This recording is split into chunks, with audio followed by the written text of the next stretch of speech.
What's up? Yo, I'm here with my buddy John on Box Office Buddies. what's going on? Yeah. Well, why don't we tell them what's going on? Every December, there are two major events. Christmas and the release of the newest Star Wars movie. Star Wars. Yeah. Yeah, And that's the world we live in. we just saw Star Wars Episode 8, Yeah, The Last Jedi. indeed we did. And, of course, maybe the most anticipated movie worldwide of the year. Yeah. Everyone freaked out over Episode 7, The Force Awakens. This is the next episodic installment in the Star Wars universe. Mm-hmm. And, yeah, what'd you think? Right off the bat, I liked it. I enjoyed it. I was entertained.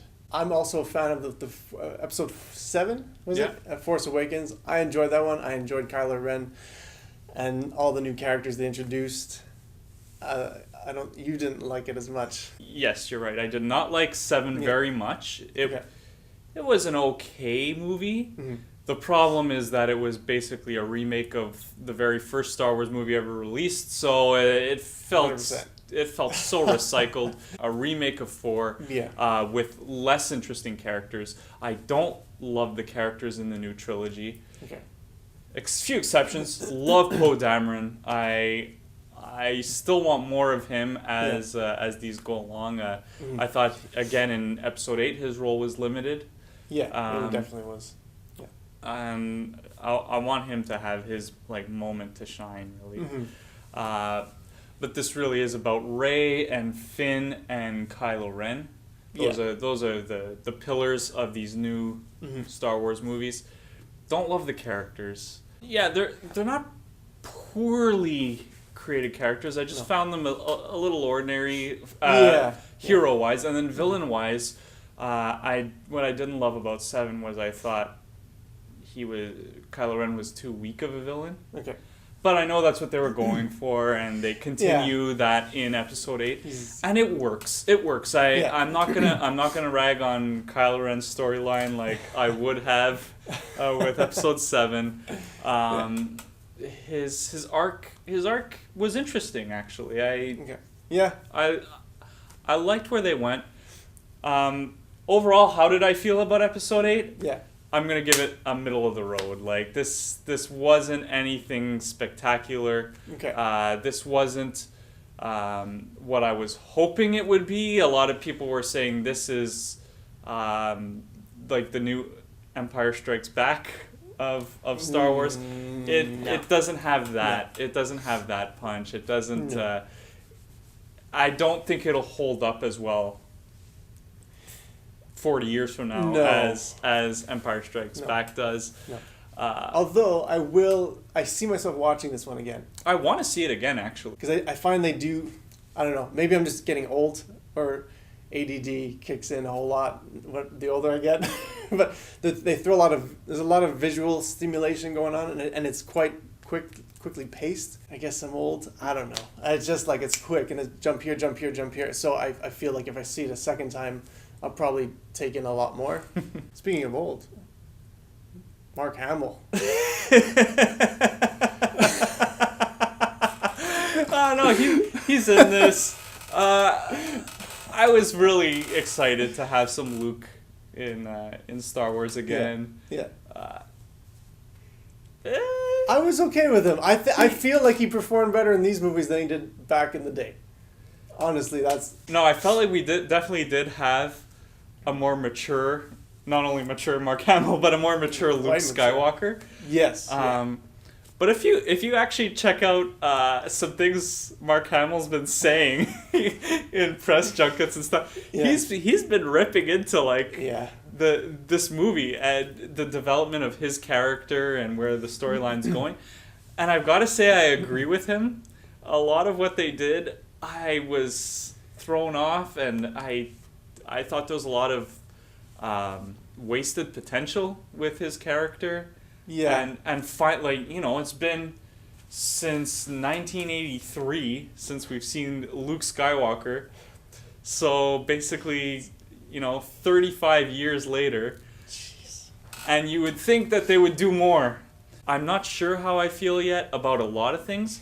I do feel pretty neutral, though. Like I said, I don't think this is going to be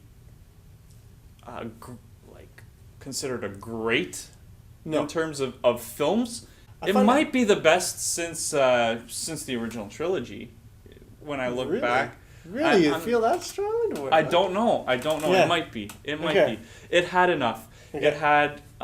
It kept me interested the whole way through. Okay. Unlike Episode 7, I felt like it was original, creative. Rian Johnson, the director of this, he has some really cool things going on in this film. Yeah. He directed Looper, and when I heard Rian Johnson was in, I was on board because I was not down with 7, but I said Episode 8, Rian Johnson, he's gonna do cool things, and he does take it in a very different direction, very creative, and that's probably, if I'm gonna give props to this movie for 2 things, it's the creativity and originality, and the visuals. There's this one scene where a ship goes into light speed. Fantastic. Coolest thing I've seen all year. It gave me shivers. Oh, that was... Shivers is a bit much. But I felt things. That was beautiful. Oh. Even the woman in the back. Whoa! What are you doing back there? But yeah, great visuals. I thought even everything that happened on that planet at the end, like the salt and everything. That was really pretty. Like, it was really cool. Some of the coolest, like cinematography wise too, like the angles. Like I'm really nice, kind of stuff. Really nice stuff. Yeah, and like it reminded me a bit of Rogue One actually, because that's one thing I liked about Rogue One was the cinematography, the visuals were stunning, and I found they kind of brought some of that into this film, unlike. Well, I can't really remember Force Awakens much, but in this one, definitely visually, they had some gorgeous shots and camera angles, and it's like... 7 was visually nice, but again, dull, not that creative. Yeah. This had some pop. It was... Yeah, lots of cool colors they played. And actually, I didn't feel that way for the first 2/3 of the movie, and I was like... Why aren't they doing more? Oh yeah, it's quite but then dark actually. That last 45 minutes or so, really really cool visuals. I was heavily invested in what was going on. Even the fights felt like they had more. Like in sizzle and emotional implication to them. Yeah, a lot of good stuff. But there are the negatives. I mean, you have some cheesy lines. Oh, there's a lot of cheese in this movie. Yeah, definitely. There's this one part. I was like, come on, guys. You have Rey who's on Luke's island, like it's his island. Yeah. And she's watching him be a boss, like totally own everything, and he's going fishing or whatever, and he does this swing, and she's like, careful. I was like, that was random. What? Is it necessary? Then you got the porgs and these other... There's so much pork. Much pork. They're cute, but man, like they're everywhere. Yes, I don't know. I was brought back to Ewoks. I was brought back to a little Jar Jar even. I was like, I'm not down with this. Yeah. But you gotta market to the kids too, I suppose. Kids will love it. And the toy market. Amazon, you're going to be going nuts with all this stuff. What else can we say about this? New characters. New characters were all bad. Look, there's a lot of good, a lot of bad. There was enough in this to, A, keep me interested the whole way through this, and B, have me intrigued enough to see episode 9. Yeah. And excited about what Rian Johnson wants to do with his own trilogy, because he's gotten the okay from Disney to make a separate trilogy after 9 is over and done with. Yeah, that'll be cool. Hopefully. So and especially if he has more say in the creative writing part of it, because I feel like he was stuck with the material he had and did a great job with what he had. Yeah. It might be that time. Marvel The Matrix. Marvel or Matrix? Yeah. And, Marvel. Matrix. On a scale of Marvel and Matrix, what do you give this? I give it